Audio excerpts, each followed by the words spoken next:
Okay, so now we have a pretty good idea as to how to set our Q values for the different actions over time, right? As we observe them using our temporal difference errors and some learning rate.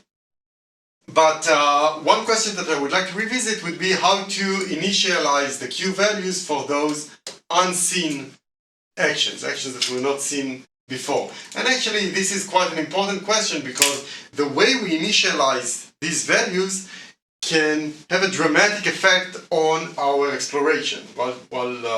Specifically if we have some kind of a greedy-based exploration, like epsilon greedy.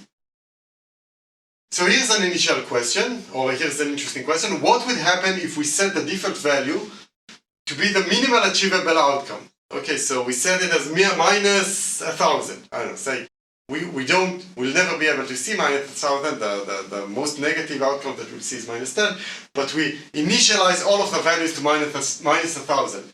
What would you expect to happen in those cases? Let's say we have an epsilon greedy approach and the epsilon is very low, right? So we're mostly acting greedy. Yes. How will that affect exploration? Well, since it has such a low Q value, I probably won't pick it using a greedy action. So initially all of them have very low Q values, right? Okay. But you'll have to pick something. So you pick that one, and that seems like the best. It must seem like the best action ever, right? Like everything is minus 1,000, and then you get a 5, and you say, "Whoa, that's so much better than everything else," right?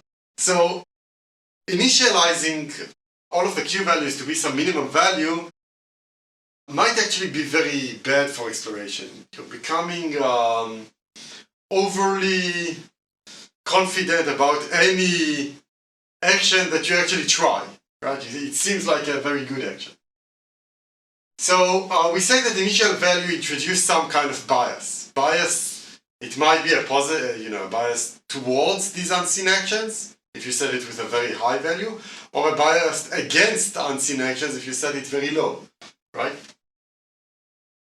And so now we can ask the different question. What would happen if we set the default value to be some maximal achievable outcome? So, right, I'll set all of the initial Q values to be 1,000. Something very, very good. How would greedy exploration, let's discuss greedy exploration, how would that look? Well, so I'm always choosing the action that seems the best. Well, if I was exploring greedily and I came across this action with such a high Q value, I'd probably ignore what I thought was previously good and start following this action. Which action? So the highly initialized Q value action.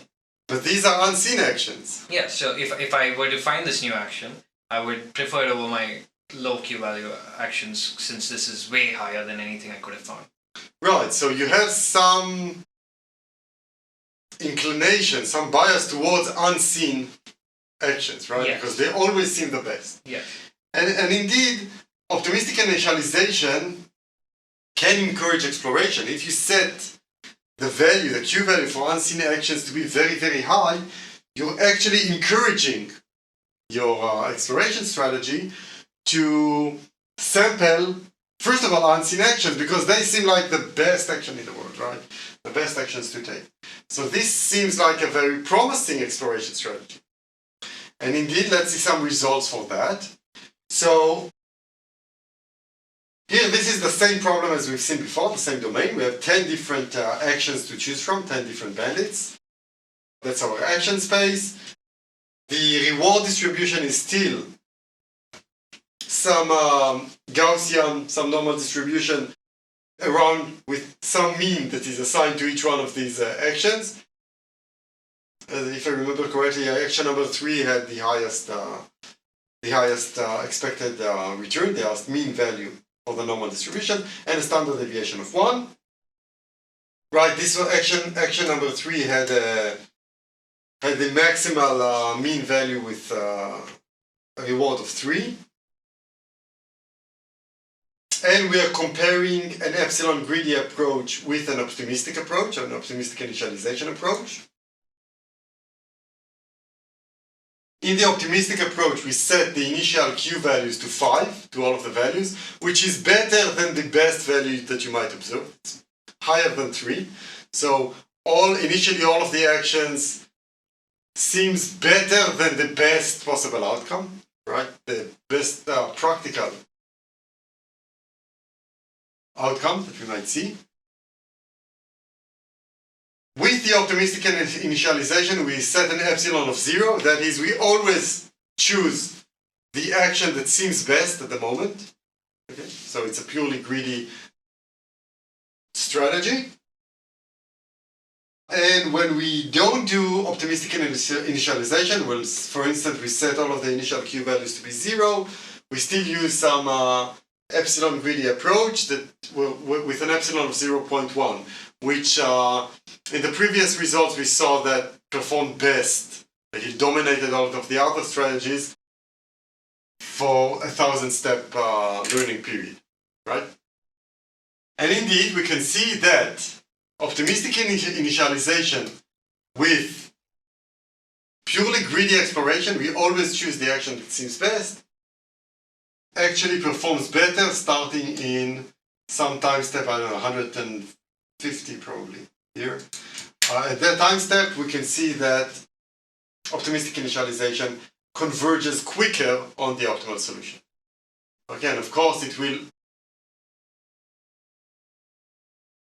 eventually converge to performing just the optimal action. Actually, that's an interesting question. We'll discuss it in a second. So we know that the epsilon and epsilon 0.1 will converge on somewhere here at 0.9 plus small epsilon, right? While the optimistic initialization with greedy exploration should converge on 100%. But can you think about a scenario where it won't be the case? Well, I see that it might not infinitely explode in this case. Right, it will, no, so epsilon greedy at the end, very quickly it will converge on a specific action that is the best action, and it will not be updated to have a lower Q value anymore, and that's it. Right, you converge on some Q values and you'll always pick the same action. But could it be the case that you converge on a suboptimal action? I think so. How? If I may have explored I'm not sure. Okay, so this is a common issue with optimistic initialization, right? If your rewards are highly stochastic, right?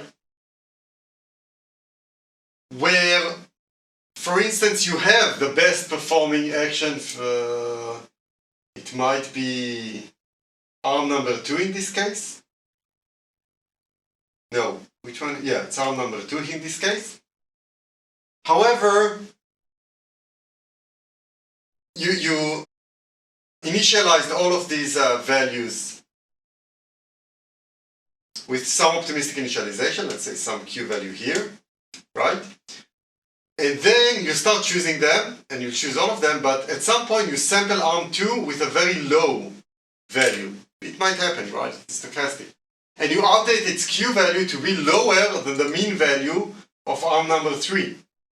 At that point, you'll continue to play arm number 3 and maybe converge on the true expected value for arm number 3, but you'll never visit arm number 2 again because you had one very unlucky sample which reduced the Q values below the mean Q value for arm number 2, meaning that you converge suboptimally, which is a problem with optimistic initialization.